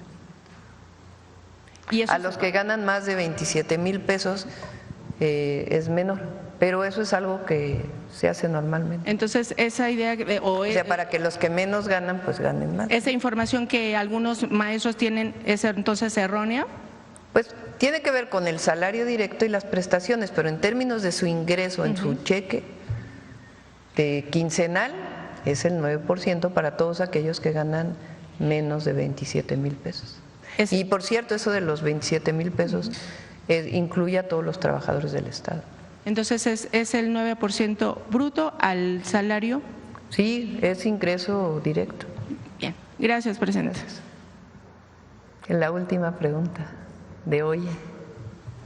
Buen día, presidenta. Jonathan Lozada, de Chiapas. La elección de ayer es probablemente el acto que faltaba para ser real, para poner en el plano de la realidad ese principio constitucional de que el poder emana del pueblo.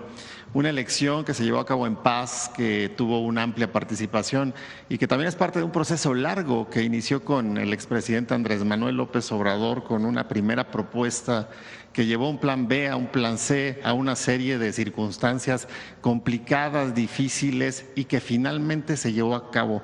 En este momento, considerando todo ese trayecto, todo ese proceso, presidenta, ¿cómo asume no únicamente el acto de ayer, sino todo el proceso que se llevó como parte de una transformación y qué importancia tiene a nivel internacional en este modelo en el que México no únicamente tiene un cambio de régimen o tuvo un cambio de régimen a partir de 2018, sino un cambio de modelo que contrasta mucho con el resto del mundo? Qué bueno que recuerdas lo del plan C, porque tiene que ver con decisiones de la Corte actual. Recuerden que el Poder Legislativo aprobó leyes en su momento, algunas que tenían que ver con el sector eléctrico, y la Corte, fuera de sus atribuciones, cambió la legislación, o sea, se volvió la Corte Legislativo, que por cierto, quienes critican esta reforma eso no lo critican, no critican que la Corte, fuera de sus atribuciones, se volvió poder legislativo. Entonces, de ahí vino el famoso plan B. Y ya cuando volvieron a echar atrás esa reforma en la Corte, entonces el entonces presidente López Obrador dijo, vamos por el plan C. ¿Cuál es el plan C? Pues a ganar la mayoría calificada en los congresos. Y el pueblo dijo, plan C.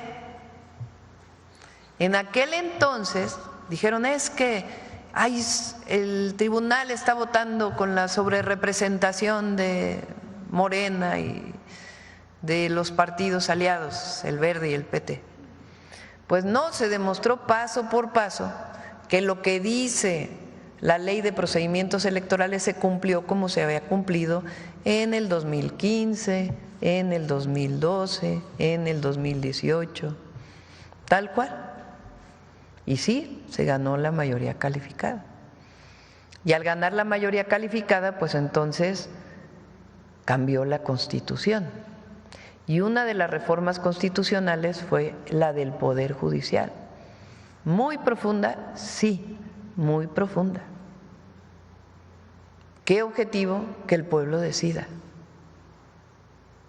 Que el pueblo decida. Y ese es en esencia los principios de la Cuarta Transformación. El poder en México lo tiene el pueblo, no lo tienen los poderes fácticos, que por cierto por ahí salieron algunos hablando de eso. No lo tienen los que antes gobernaban y se creían dueños de México. No, en México el poder lo tiene el pueblo. Y el gobierno le responde al pueblo. Y además cambió el modelo económico. De por el bien de todos, primero los privilegios, a por el bien de todos, primero los pobres. ¿Profundo el cambio? Sí. Jamás, dicho de otra manera, siempre se dijo que la cuarta transformación era un cambio de raíz. Lo dijo el presidente López Obrador en el 2006, en el 2012 y cuando ganó en el 2018. Y cuando llegamos nosotros en el 2024, que ganamos hace un año justamente, con el 60% de la votación, 59, casi 60. Nunca engañamos a nadie. Dijimos, viene el cambio en el Poder Judicial. ¿Qué cambio? Acceso a la justicia. ¿Cómo? Pues que el pueblo elija a sus jueces. Y eso es lo que pasó ayer. ¿Y están resguardadas las inversiones? Sí. ¿Está resguardado la inversión pública? Sí. ¿Qué cambia? El acceso a la justicia. Ya no solo es para el que tiene dinero, ya no solo es para el poderoso. Nuestro anhelo es que con este cambio en el Poder Judicial, elegido por el pueblo de México, todas y todos tengan acceso a la justicia y que haya un verdadero Estado de Derecho. Porque ¿cómo puede hablar de Estado de Derecho aquel que no paga impuestos y que se escuda en amparos sobre amparos sobre amparos sobre amparos sobre amparos para no pagar impuestos? ¿Cómo puede hablar de Estado de Derecho cuando se libera delincuentes de la delincuencia organizada? ¿Cómo puede hablar de Estado de Derecho cuando se liberan las cuentas de delincuentes de cuello blanco que evidentemente estuvieron vinculados con un acto de corrupción? No, con esta votación el objetivo es que en México entre un verdadero Estado de Derecho, donde todas y todos seamos iguales y tengamos el mismo acceso a la justicia y no dependa del poder que tienes para tener acceso. Esa es la gran diferencia. ¿Quién podía sanear al Poder Judicial? Solo el pueblo, solo el pueblo. Y le corresponde al pueblo vigilar al nuevo Poder Judicial. Eso es lo que está cambiando en México. Y sí, somos un país muy democrático, el más democrático, porque somos los únicos que elegimos al Poder Judicial. Democracia es poder del pueblo. Algunos apostaban a que no se pudieran llevar a cabo en paz y eficientemente las elecciones. Y también en Chiapas, ¿no? Incluso hubo ahí un robo de algunas boletas y finalmente se instaló más del 99% de las casillas y todo transcurrió en Chiapas con paz. Incluso el expresidente Andrés Manuel López Obrador votó ahí en Chiapas, sí. Salió en Palenque, muy cerca de las majestuosas y magníficas ruinas de esta gran civilización maya.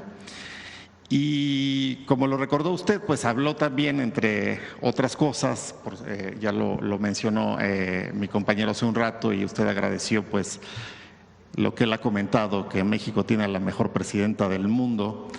Y también habló del libro que en diciembre saldrá, y un libro que pues tiene una tesis interesante en donde él lo compartió. La fortaleza de México se sustenta en la grandeza de sus culturas originarias, dice el expresidente, y dice la tesis del libro que saldrá.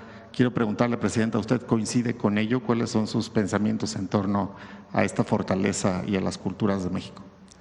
Sí, México durante muchos años de los gobiernos neoliberales, a los presidentes les avergonzaba ser mexicanos y veían fuera los grandes modelos. Se iban con las recomendaciones del Fondo Monetario Internacional, del Banco Mundial, la visión en un lado, en otro. Copiaron el neoliberalismo, acabaron con la empresa pública, llevaron al país a una enorme desigualdad, pobreza. Y ahora, con la Cuarta Transformación, lo que nos guía, entre otras cosas, es la riqueza cultural de México y la fecunda historia patria, nuestros héroes y heroínas, algunos de ellos, por cierto, de la reforma del siglo XIX, que nunca fueron recuperados, ni siquiera después de la Revolución Mexicana. Y para nosotros, los pueblos originarios son nuestra grandeza. Somos un pueblo con legado de grandeza. Y viene de las grandes civilizaciones y de la resistencia de los pueblos originarios. La solidaridad del pueblo de México, el apoyo mutuo, la cercanía de las familias,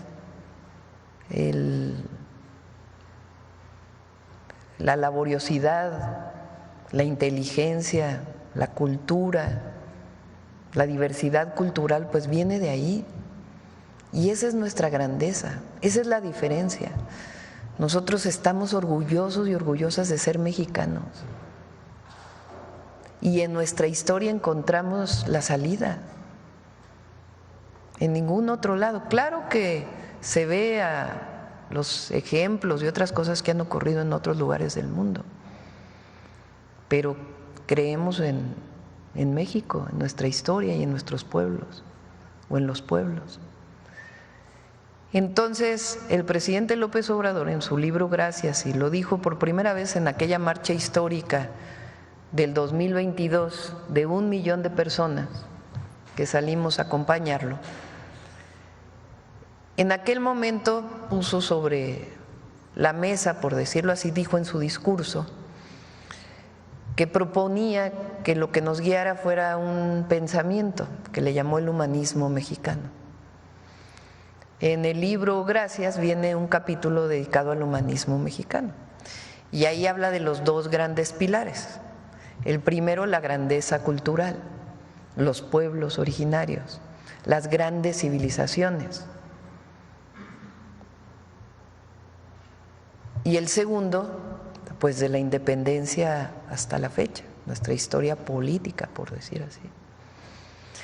Y el libro que viene ahora, por lo que sabemos, por lo que dijo aquí en la mañanera, porque lo dijo muchas veces y ahora lo recuerda el día de ayer, es que su libro, supongo que será un primer libro, ¿verdad?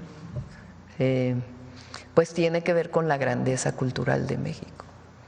Y es algo muy hermoso porque es el reconocimiento de nuestra historia y los pueblos que reconocen su historia recuperan su dignidad, que durante años quisieron mancillar en el periodo neoliberal, como en el porfiriato.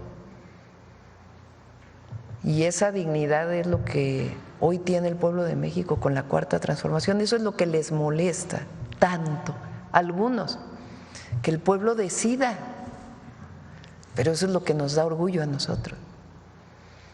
Entonces, pues sí, vamos a ver el libro, a ver cuándo viene. Dijo este año, ¿no? Sí, a finales de año, está muy bien. Pues a ver, vamos a ver. Y finalmente, Presidenta, en estos procesos profundos siempre sale a flote el verdadero ADN de todos, y yo creo que en este caso pues también de la oposición, que incluso lo ha dicho usted, una oposición es necesaria en un proceso democrático, ¿no? Pero hemos visto una oposición, independientemente de cualquier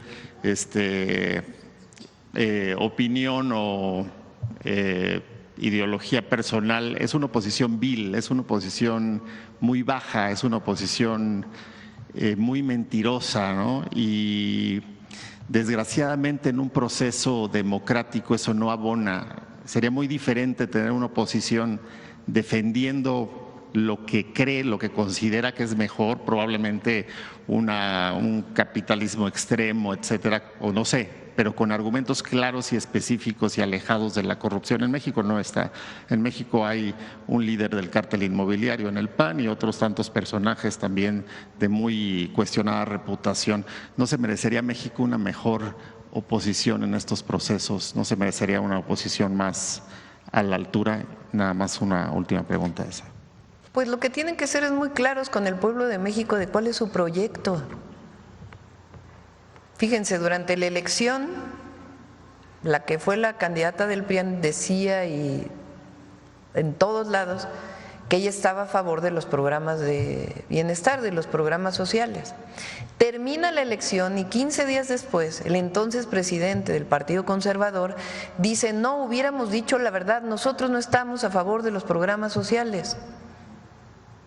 Bueno, si eso es lo que piensan, que lo digan abiertamente. ¿Y qué proponen en cambio? Si no están de acuerdo con la democracia, pues ¿qué proponen en cambio? Si hablan de libertad para unas cosas y para otras no, pues ¿qué proponen? No hay un proyecto de nación. Nosotros sí tenemos un proyecto de nación y es para todas y todos los mexicanos, solo que por el bien de todos, primero los pobres. Gracias, Presidenta. Gracias a todas y a todos. Vamos a Humanismo Mexicano, muy breve porque ya son 9:20. Con su permiso, Presidenta. Hola, ¿qué tal? Muy buenos días a todos y todas. Es un honor estar aquí con todos ustedes. El día de hoy y de forma extraordinaria les vamos a presentar 2 cápsulas de video que conmemoran 2 importantes acontecimientos que son relevantes cada uno a su manera para el humanismo mexicano.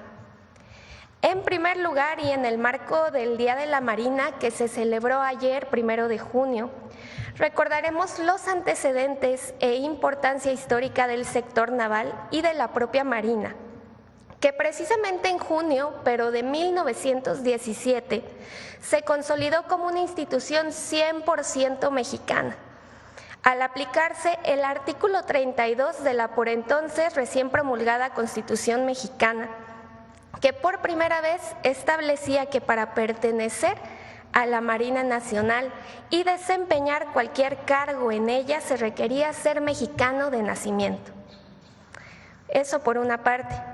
Por otro lado, y a manera de cierre, queremos recordar la histórica elección multitudinaria del 2 de junio del 2024, en la que el pueblo de México refrendó su apoyo al proyecto de la Cuarta Transformación, que, como sabemos, tiene entre sus pilares al humanismo mexicano, un modelo político que se nutre de la riqueza histórica y cultural de México para buscar el desarrollo compartido con bienestar.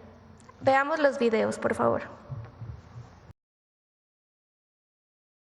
Desde sus inicios como nación, México ha reconocido la importancia de sus mares en la defensa y desarrollo del país, pues han sido escenarios de lucha, comercio, esperanza y soberanía. Durante la Guerra de Independencia, las costas del Pacífico y del Golfo de México jugaron un papel estratégico. En 1813, José María Morelos tomó el puerto de Acapulco, pues comprendió que controlar el mar era también controlar el destino del movimiento insurgente. En ese momento, claro, los puertos proporcionaban importantes recursos económicos. Aunque el sueño de una marina propia no pudo consolidarse durante la lucha armada, la idea quedó sembrada. Con la independencia consumada, el 4 de octubre de 1821 nació oficialmente la Armada de México. El despacho de Guerra y Marina la incluyó bajo su mando, confiando su organización al teniente de navío José Antonio de Medina Miranda. Un poco más tarde, los constituyentes de 1824 se encargaron de reorganizar la Armada Mexicana. Este fue uno de los principales objetivos del Congreso, impulsado particularmente por los generales Guadalupe Victoria y Vicente Guerrero ante el temor de una invasión marítima española. A lo largo de nuestra historia, la Marina ha desempeñado un papel sustantivo en la defensa de nuestros mares y puertos. Un ejemplo de ello sucedió entre abril y noviembre de 1914. Cuando los marinos mexicanos defendieron heroicamente al puerto de Veracruz frente a la invasión de fuerzas estadounidenses. En un contexto de tensión internacional y de lucha revolucionaria interna, jóvenes cadetes de la Escuela Naval, junto con marinos y ciudadanos, se enfrentaron con valentía a un enemigo mejor armado y numeroso. Bajo el mando del teniente José Azueta y el cadete Virgilio Uribe, quienes ofrecieron su vida por la patria, los defensores resistieron, convirtiéndose en símbolo del compromiso y lealtad de la Armada de México. Fue en esa misma década cuando la Constitución de 1917 estableció que los mandos navales debían ser exclusivamente mexicanos y que las tripulaciones estarían compuestas mayoritariamente por connacionales. En cumplimiento a esta disposición, el gobierno del presidente Venustiano Carranza ordenó, el 1 de junio de 1917, que se nombraran mexicanos como capitanes de todos los navíos de la Marina. El 11 de abril de 1942, tomando en cuenta este antecedente, se decretó que el 1 de junio de cada año se conmemore el Día de la Marina Nacional, para colocarla en el sitio que le corresponde como medio de intercambio económico y cultural entre los pueblos. Hoy, a más de 2 siglos de su nacimiento, la Marina Armada de México sigue siendo pilar de nuestra soberanía, a la que reconocemos los valores de valentía y servicio a la patria con los que siempre se han distinguido sus integrantes.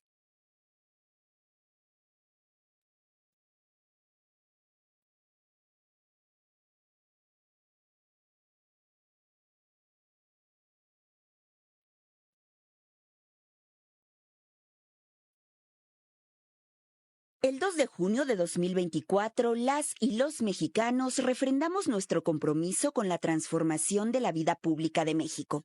Ese domingo, casi 36 millones de personas dieron su voto para que la doctora Claudia Sheinbaum Pardo se convirtiera en la primera presidenta de México. Así, con A, como doctora, ingeniera, arquitecta, trabajadora. Con A porque lo que no se nombra no existe. El triunfo en las urnas fue la corroboración de una victoria popular. Las y los mexicanos elegimos el camino de la transformación pacífica para construir un país más democrático, con más derechos, con más justicia social, con más educación, con mejor salud, con más igualdad sustantiva, con más orgullo por nuestro pasado, con más humanismo mexicano, con más bienestar. Todo esto con un objetivo en común. Por el bien de todos, primero los pobres. El segundo piso de la Cuarta Transformación superó mentiras y campañas de odio porque su fuerza reside en el amor, el cariño y el trabajo por México. Por eso, millones de personas convirtieron a la doctora Sheinbaum en la candidata más votada en la historia. Todos los sectores, grupos de edad, profesiones y regiones del país ratificaron su confianza en el movimiento y su apoyo a la presidenta. Junto con la doctora llegan las ancestras, las mujeres afromexicanas y las de los pueblos originarios, las trabajadoras, las cuidadoras, las amas de casa, las estudiantes, las deportistas, las doctoras, las sufragistas, y las que formaron la Chinaca, las mujeres revolucionarias y las de las otras 3 transformaciones. La presidenta no viene sola, no camina sola, no gobierna sola. Porque con ella llegamos todas y todos los mexicanos de corazón.